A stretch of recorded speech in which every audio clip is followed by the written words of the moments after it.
లావాదేవీలో లేదు, ఏ తప్పుడు విధానంలో సంపాదించింది కాదు అని నోటిఫికేషన్ ఇస్తే 30 రోజుల్లో దాని మీద ఏమీ అభ్యంతరాలు లేకపోతే అప్పుడు మీరు తీసుకోవాలా?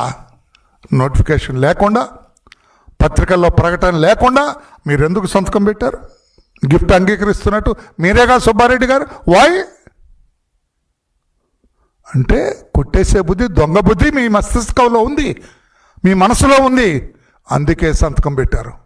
మీ వాటా ఎంత? ఆయనతో పాటు మీ వాటా ఎంత? ఆయన అంటే మొన్న నేను మాట్లాడిన ఆయనతో పాటు మీ వాటా ఎంత? లైట్ డిటెక్టర్ ఎందుకు మరి?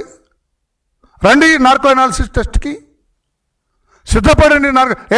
వరలరామయ్య గారు రేపే పెట్టండి, వచ్చేస్తానని చెప్పండి, ఇన్వెస్టిగేటింగ్ ఆఫీసర్స్తో చెప్పండి. అంతేగాని బ్యాంక్ అకౌంట్స్ ఇవ్వడంట, లైట్ డిటెక్టర్ టెస్ట్ మాత్రం ఇస్తాడంట, తప్పు మాత్రం ఏం చేయలేదంట. వాళ్ళకి కాఫీలు టీలు అందించే చిన్న పన్న అకౌంట్లో మాత్రం 5 కోట్లు 6 కోట్లు 7 కోట్లు ఉంటాయంట. ఆయన నీకు కాఫీ ఇచ్చేవాడి దగ్గరే అన్ని కోట్లు ఉంటాయి, నీ దగ్గర ఎంత ఉండాలి?